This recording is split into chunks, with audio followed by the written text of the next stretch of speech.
I'm Tanner Mastall. And I'm Elyse Drum. We don't work in entertainment, but movies, TV, theater, they're not made for insiders. They're made for all of us. And if you're anything like us, you still want to talk after the credits roll or the curtain closes. That's why each week we're going to take a closer look at a film, show, or performance, following the actors, writers, and directors and themes that connect them. And asking a simple question that, as it turns out, isn't so easy. Who is this for?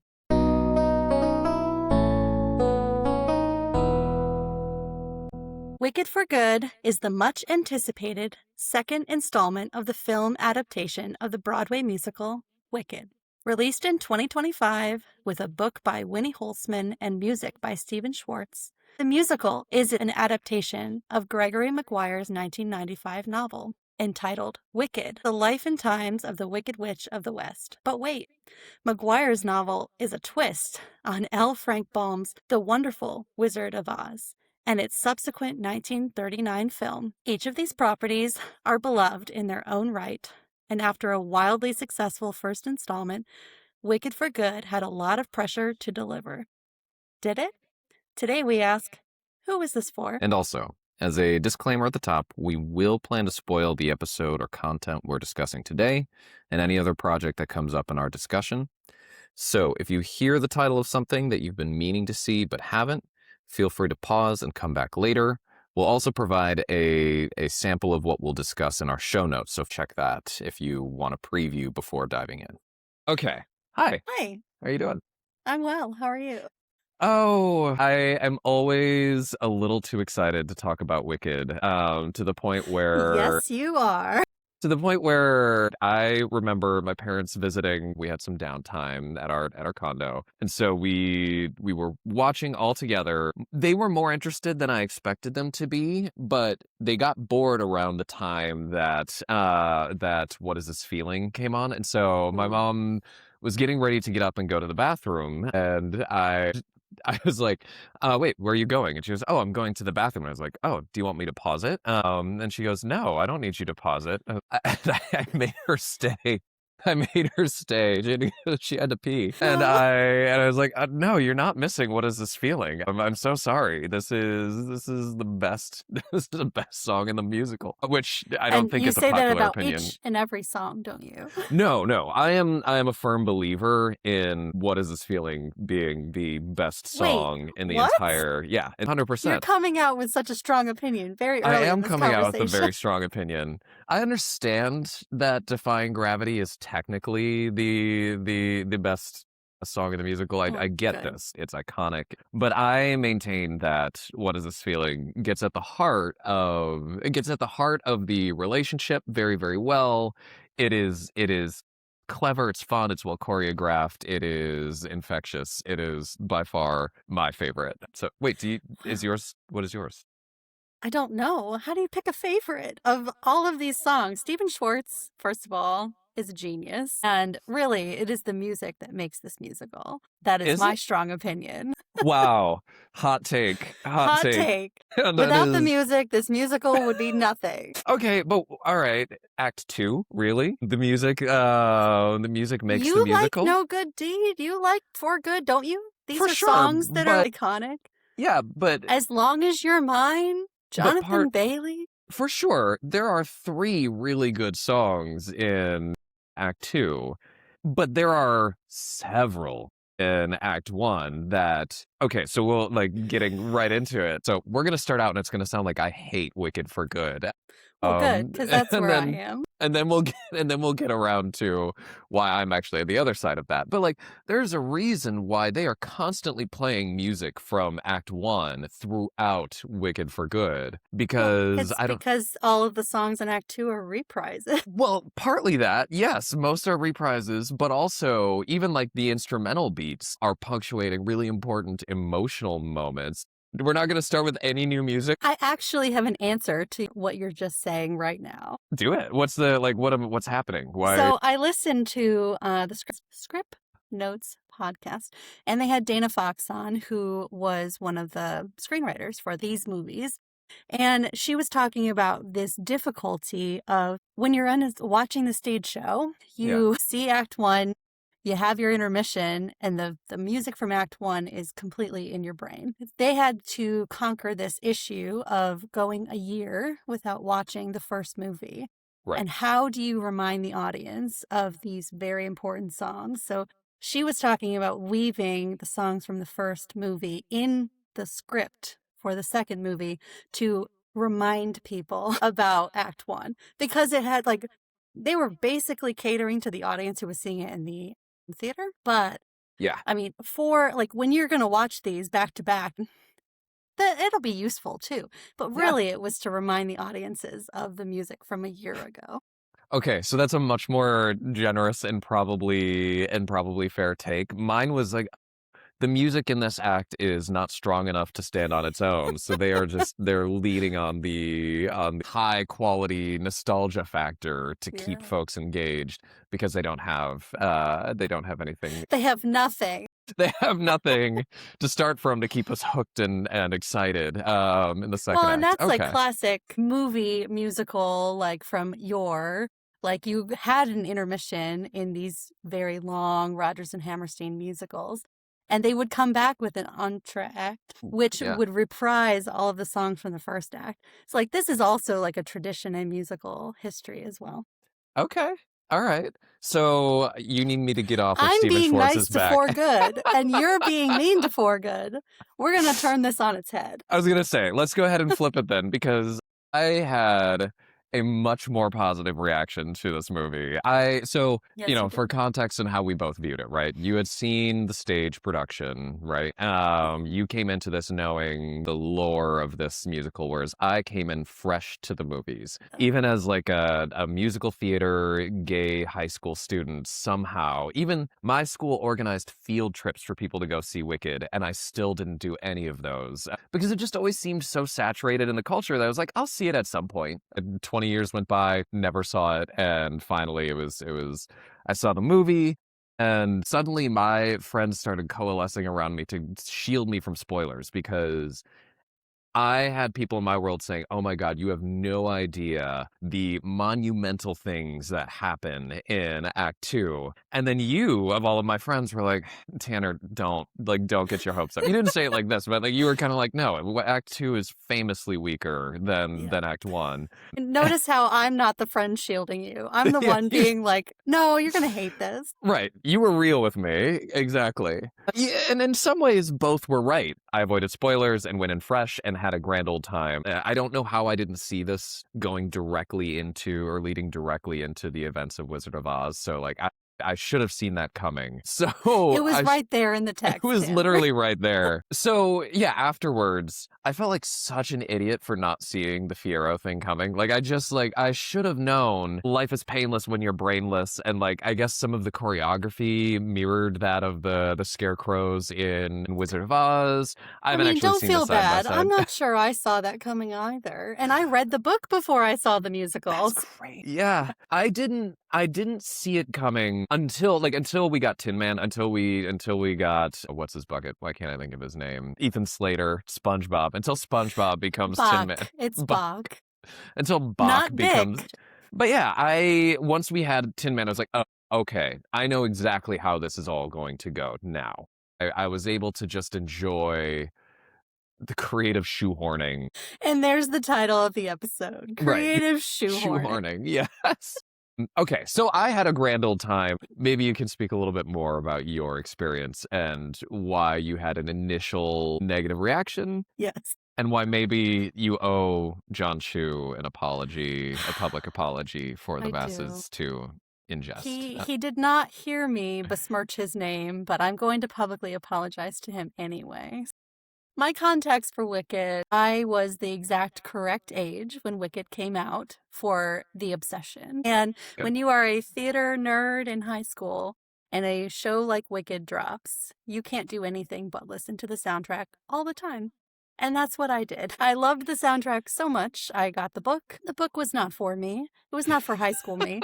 I'm not sure if it's for adult me either, but high school me was baffled. I cannot believe you read that book in high school. That is so Yeah, scandalous.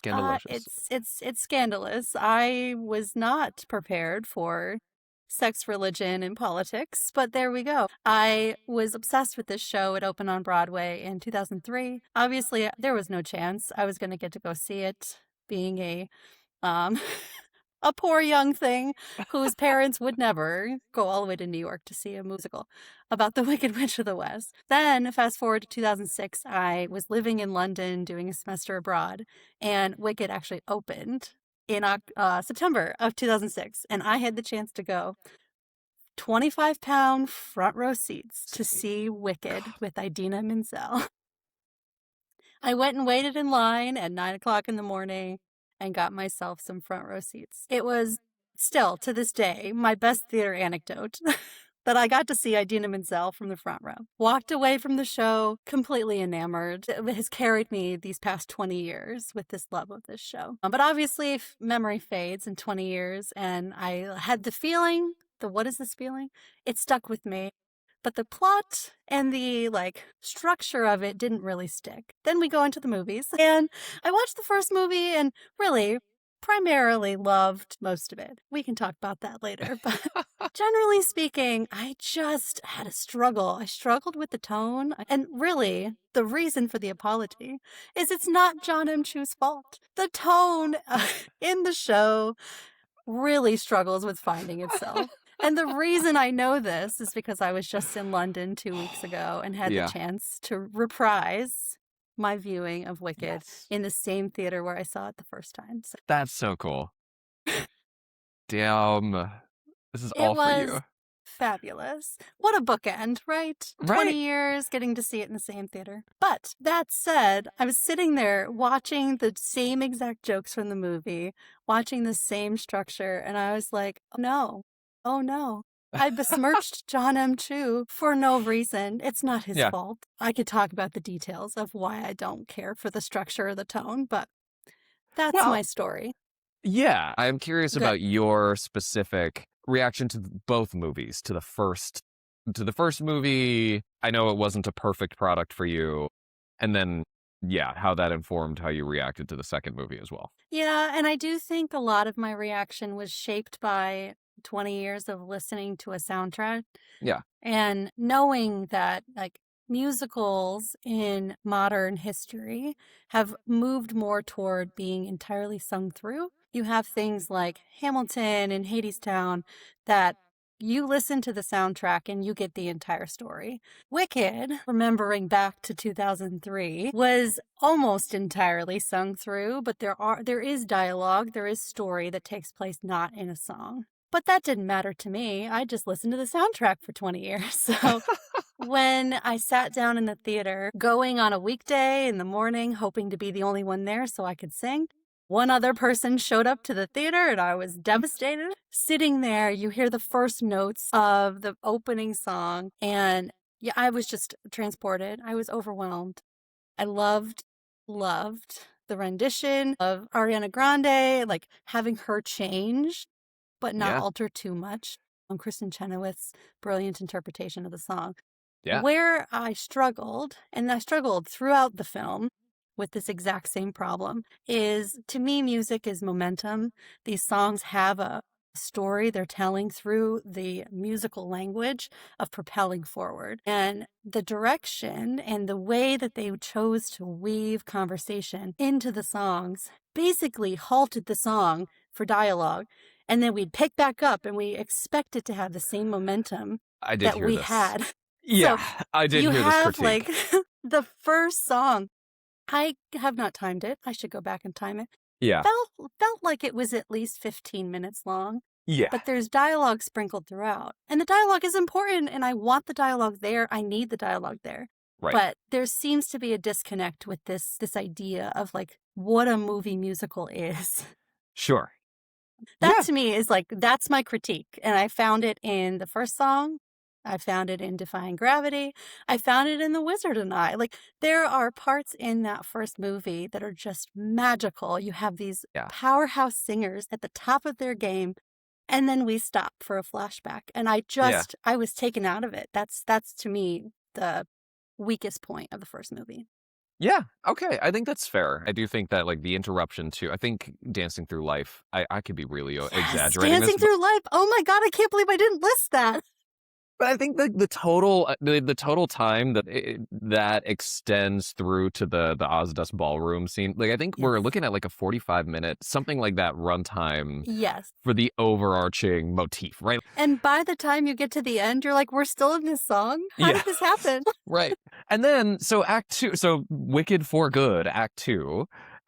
Suffers from many of the like it's the same structural issue that I know you didn't watch the final seasons of Game of Thrones, but like kind of the same issue where like suddenly you have to condense a lot of time and space really quickly. We don't really get to see Elphaba and Fiero interact until they abscond together. Like we don't get to see the real build up to that. I think structurally the foundation is pretty weak here. And that's where I think the subjective piece comes in. Most movies are going to struggle with a structural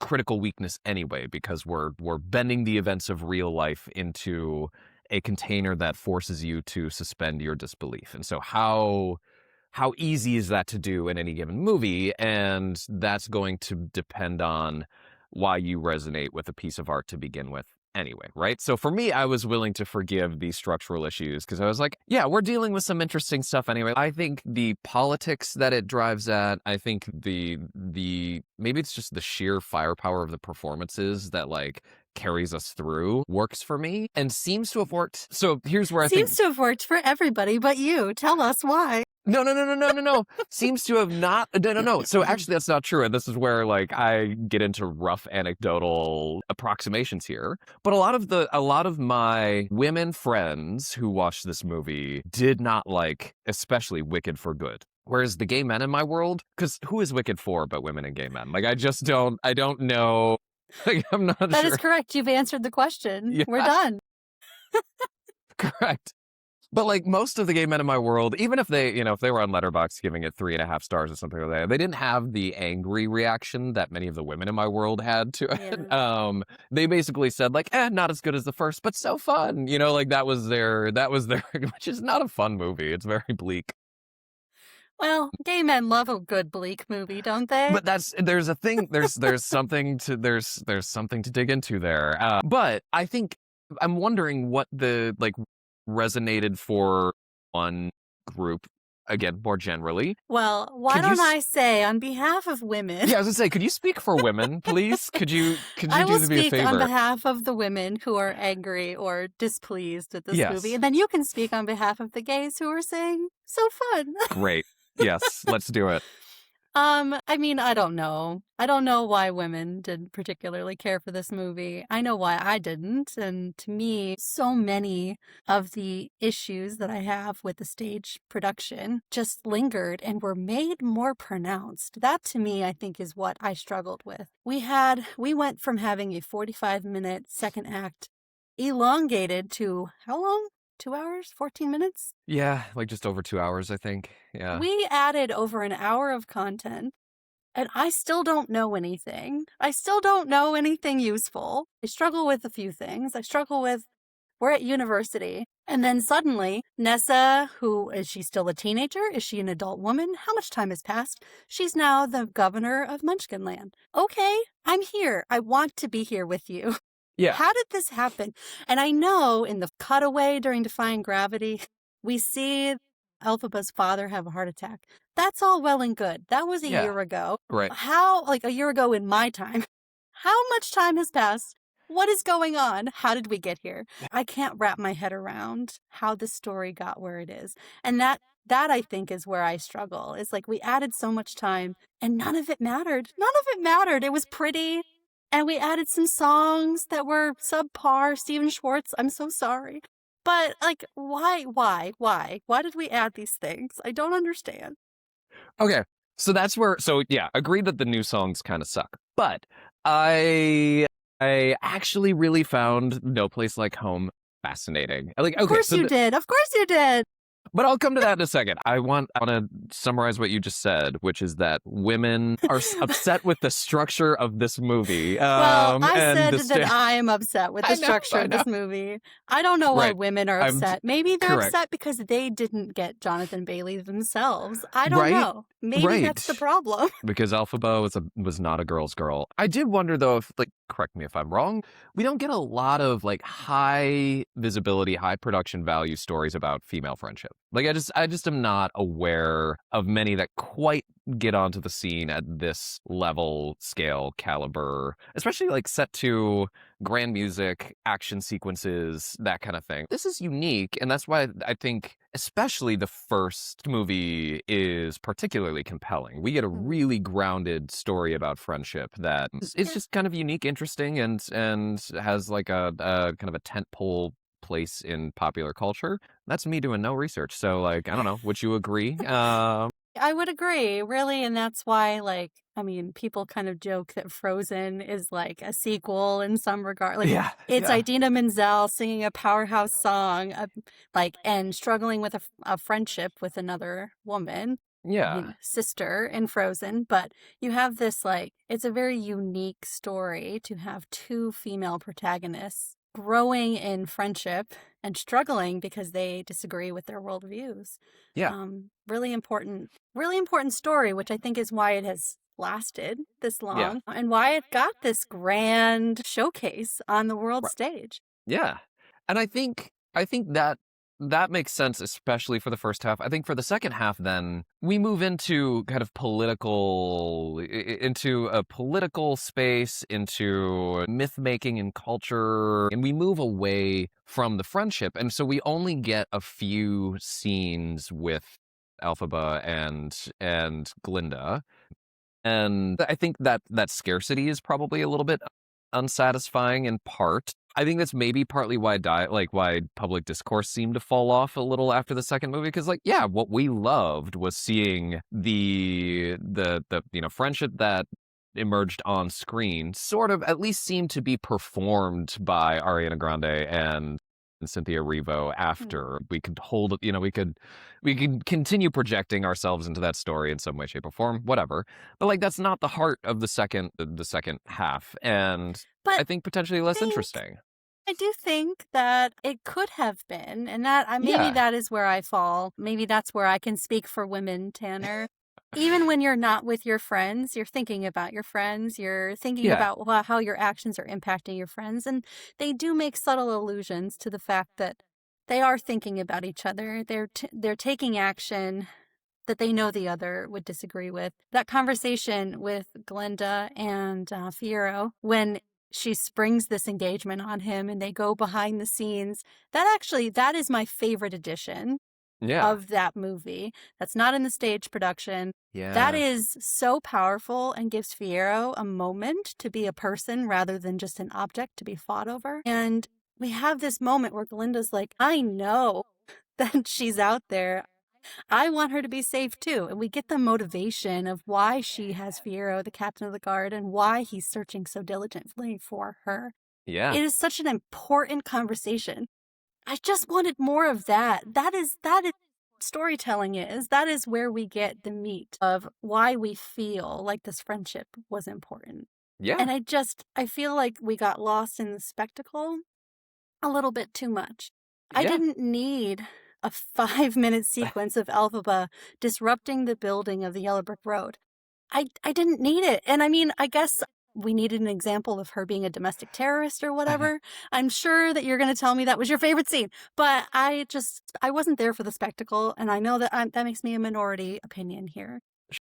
so actually, I don't. It wasn't my favorite scene. It did help me understand like what's the deal with the animals. Like that was a bit of lore that I wasn't quite grasping onto in the first movie. Like I understood the commentary, the social commentary around it, but I couldn't figure out how that fit into the world of Oz in a way that was gonna make sense for me. That helped at least give me an aha moment of like, this is where we were leading. All right, I don't, which okay, so pivot to why Which maybe the that's gays. fine. Yeah, But yeah. again, I don't know where that was that before timeline. Timeline was confusing and muddy. So why did the gays love that?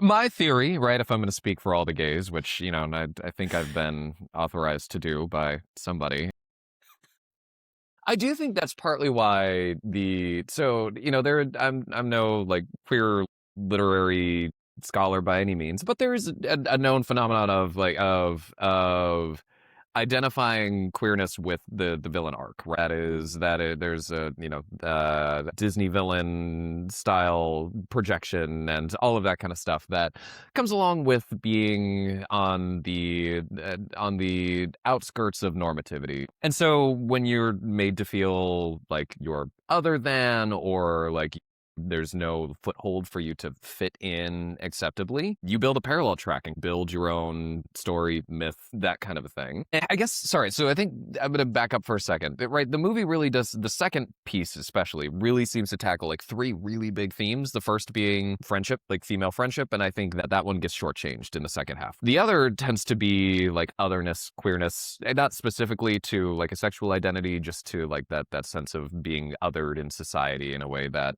and, you know, there are sexuality parallels here, there are race parallels here, there are, you know, all kinds of things that get wrapped up in Elphaba's green skin, right? And then there's systems of power and fascism, and I think which doesn't feel relevant at all right now. Right, which doesn't feel relevant at all. Literally, my partner leaned over and was like, "Why is this hitting so hard right now?" Like, this is. I think the movie really does kind of nail those second two pretty well. But if you think about it, it's a really cynical movie. Like, it ends in a really cynical place. You get like Dark Knight, you know, Dark Knight levels of thought around like what myth do the people need in order to maintain some level of peace, order, that kind of a thing. Appeal to fear, another classification of being entirely, so that you build kind of a tidy system of mutually reinforcing fear and power over, right? And then you have the counter model, which kind of looks like guerrilla terrorism in some ways, right? Yep. Which I guess is why we need the destruction of the Yellow Brick Road. Okay, fine. Right. And again, I don't know that we're necessarily presented that as an ideal like an ideal model of opposition, but it does point to there being a lack of alternative options, which is why I find No Place Like Home so fascinating, because it asks a really important question of like, if things are getting really bad, is it better to just flee and like try to start again elsewhere? Or like, does a love of place matter? Like, does that actually like, is it worth it to stay, suffer, and struggle? And I don't know that we get answers. Like, ultimately, Elphaba leaves. Like, you get this nod toward the notion of like, oh, it's better to stay and fight. But instead, she opts for the former. She gets all the animals to come back, and then she fucks off to literally middle of nowhere, and then leaves Glinda to just like try her hand at a better myth. Like, it's a pretty cynical movie in that respect. Oh, for sure. And that's interesting. Like, it asks questions that it doesn't seem to know how to answer. You know me, I love that ambiguity. I love the fact that it's asking the questions to begin with is admirable and causes us to think about it, right? We're thinking more in depth of why Elphaba is wicked. Like, that is really what this whole 2-hour movie, 6-hour monstrosity is trying to get at. Why is the Wicked Witch wicked? Right. And this narrative is trying to show us that people who have different ideas can often be seen or painted in a way that makes them evil, other, wicked. So it's important to try and answer the question. Yeah. At least it's not the girl in the bubble. I mean, let's be honest. Okay, girl in the here. bubble was, that one I think I disassociated even the second time, where I was like, okay, brain break. Yeah, no. Poor Ariana Grande. Like, I worry about, like, maybe I'm just too cynical to find enjoyment in these, like, references to the stage show. Just wait a tick, and then we say it 7 times, and I was like, I know that you're trying to be cute, but you're being too cute by half, and I just find it grating. I did write in my notes, holy clock tick. I'm like, that was like, that was a lot. And when Glinda on the stage said it, I was like, it's in the show? two questions before I think we won't be able to reach a real conclusion. But one, stage production. Do they get in that fist fight like after Nessa dies? Okay, because that scene that was the egregious part to me. That's the tone. That's the problem, right? Like you have Nessa get hit by a house, and Elphaba has just lost her mother is gone, her father is dead. Her mother's dead too. I don't know. She died. Long gone. Parents are dead. Your last living relative just gets hit by a house. Yeah. And then there's this like comedic fight question mark. And I just was like, that is so tonally wrong. And then it's in the stage show. And I was like, oh no. So it's a tonal train wreck. And then on top of that, again, maybe this happens sequentially in the stage production too, but Fiyero, steps in and gets captured. Like we are right about to get Fiyero being like tortured, like crucifix style, like. Correct. Yeah, that's in the stage show too. The Bach Tin Man reveal and the Fiyero death scene were like, and even the mob scenes were like bleak and dark enough for me to be like, wow, this is making me feel some stuff. Like I don't know, like it was hard. Yeah, and I know they like put it in that. What is it? Like a green sepia tone of like it's kind of happening, but like it was too much for me. Yeah. Well, okay, so then on that note, too, that was my other question. This movie didn't get Oscar nods, even on the production side. So did it look good? Did you think it looked good as from like someone who thinks a little more technically? Do you think it looked good enough to like? Was this a snub, or did it merit a little bit more of a second look? No, I mean, it was fine. Wow. I think I just was tired. I was tired of the whole thing. And I think this goes back to your conversation that we started maybe toward the beginning of the podcast of like, it's like 5 hours of the same lore. Sure. It just, I think we were done. We didn't need more conversation. We didn't need more press tour. We didn't need more about it. We'd been there. We'd lived there too long. I do think like that's my number one critique of this is I think one powerful movie would have just like knocked this out of the park. And two, to me, really caused it to stumble and fall. And so I don't even care if it was technically beautiful. Yeah. I was done. Okay. Yeah. Interesting. That's so fascinating. I do kind of disagree with the notion that it could have possibly been one movie. Yeah. And only just because like that second half, I understand that it's doing too much to begin with. But I think if you rush it even more, I think it really 45 minutes, baby. I know. That to me seems like at that point it's just real sloppy. Like in this case, I felt like we were trying to get some things that helped weave the really disparate pieces together. Yeah. I felt like it looked amazing, and like they did especially, my God, not As Long As You're Mine, but I Know a Good Deed Goes Unpunished. Like we're reaching like Mount Doom, Lord of the Rings levels of visual grandeur. I had like a flashback to Shang-Chi when he's fighting the dragon at the end and it's just like lights and colors. Like No Good Deed to me was like, it was not a real place. I didn't have a sense of place, and I get lost in scenes that are like, this could be here, it could be there, it doesn't much matter. We're just gonna sing as loud as we can. And like she was incredible. And this is not a knock against the actress in any way, shape, or form, but we heard it here, folks. Elyse hates Cynthia Erivo. Oh my God, no. She is absolutely incredible and really the only reason this movie is watchable. Ooh, that was too harsh. But this actually might come from only seeing it once, and that might actually improve on second watching. Can you explain to me why No Good Deed is beautiful? And maybe that will clarify in my own mind. No, I mean, I think you're not wrong. I think maybe I've gotten more lenient in my CGI forgiveness. Because there's certain things like, VFX workers are overworked these days. And so like quality is declining, not because their skill is declining. It's just like they're getting spread very thin on CGI products. And so I think for me, it was color work. I think the color work was really interesting. I have a friend who disagrees. I remember red. Is it a lot of red? See, if you can remember that, you should be fine. It is. Was there fire? Like, I don't even Yeah, remember. I mean, it was kind of like, yeah, I think there's fire. It was like her interacting with the Grimoire in a very luminescent way. Spectacular. Yeah. I But mean, it like, is her, like, apotheosis. Like, it is the moment she decides to become wicked. Like, it is yeah, the crux of the story, so it needed to be a yeah. lot. And Keep I going. think her, like, her vocals were able to soar on that image very, very well. Like, I remember feeling sort of like stunned and like floored in the theater. It was like, oh my God, that was the most in the way that it needed to be. You have the flying monkeys that are in formation and just like, yeah, I don't know. Like, it seemed to crescendo in exactly the right way visually. You're right. I think it might just be mountains plus red, and that might be enough for me. Well, I was just gonna say, like, there is a story beat where Fiyero tells her about his castle that nobody lives in. We don't see her going there. We don't know where it is. We don't know anything about it.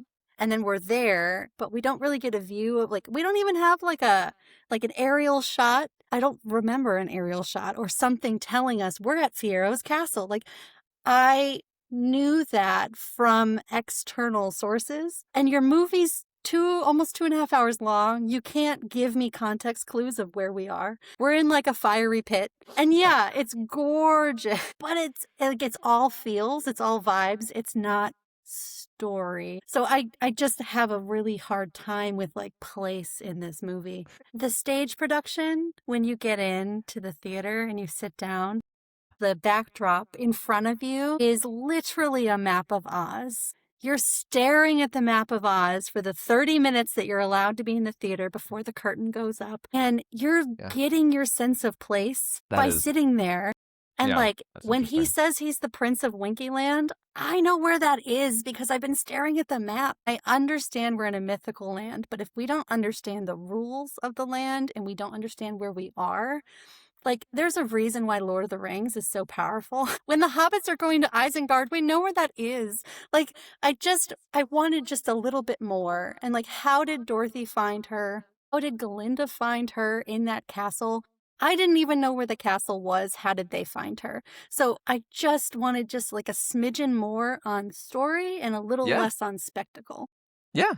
Again, I think these are fair critiques, and that's where the how does it bounce off of you and what you Yeah. bring to the movie is what matters. And no, I think you're right on. I think that if I in another movie, I wouldn't forgive this. Like, this is partly why I That's so true. hated, yeah, it's partly why I hated the last few seasons of Game of Thrones, because suddenly we threw all this out the window. They just happened to be touching on themes and questions that really, reverberate well for me. So I was just kind of like, whatever. Like, So, I mean, away with in the a moon. nutshell, like, let me ask you a question. Like, Yeah. why, why does it hit home for you? Like, it doesn't, and maybe you enjoy the open-ended questions. Actually, I know That's you a huge pretty part of well. it. Yeah. You love open-ended questions. So Yes.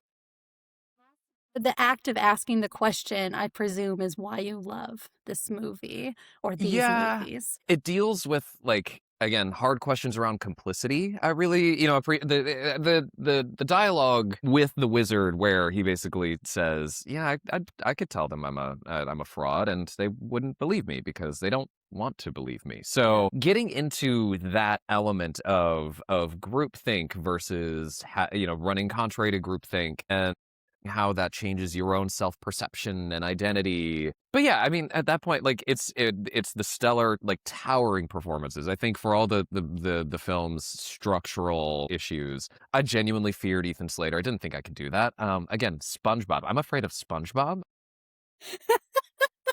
Nessa went dark in a way that really just, like, again, I felt just fidgety being in the room with her in this. I actually find For Good to be lyrically wonderful and melodically pleasant, but it is not this showstopper in the way that Defying Gravity, even if even if they didn't need to belt their way through it or something. It's just, to me, it's a fine song. But the way It's they a acted, fine song. Oh my gosh, 15-year-old me wants to beat you up right now. yeah, that's great. Love that.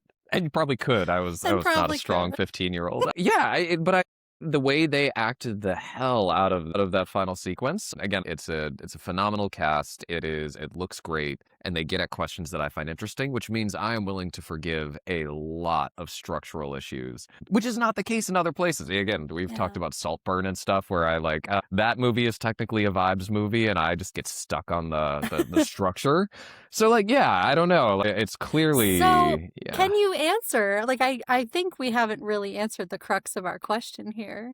Yeah, If who's this this for? movie is for women and the The gays. gays, This one's closer to being for the gays. why didn't women like it? Like, I don't understand. And maybe, like, I just probably need to talk to more women about it. But I mean, I think that's where we get other people's voices potentially in on this because, yeah, my theory is that I think the relationship at the core of this story gets neglected. That's my theory. Um, I mean, I also like, and this is in the stage show as well. It becomes rather than your friendship, it becomes about like tug of war over a boy.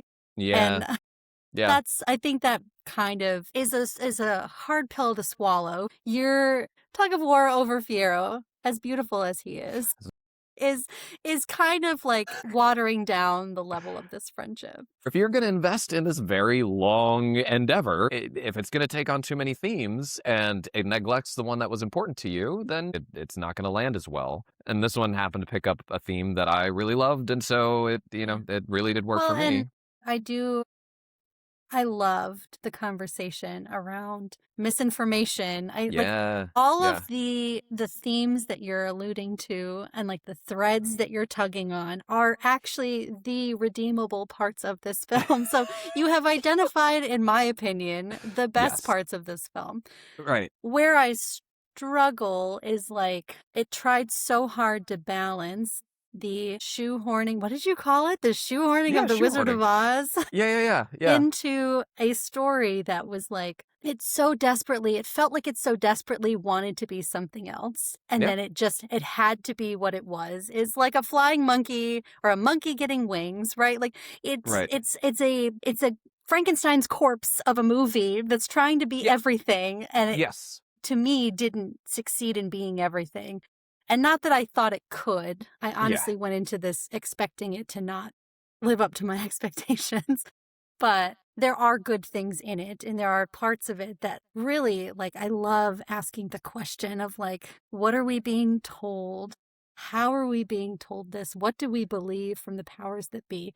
I love asking those questions and seeing it being played with on this scale. So you are saying that this movie commits to some good deeds and insists that they be punished. That is Yes. I feel like that's a fair encapsulation directed at you.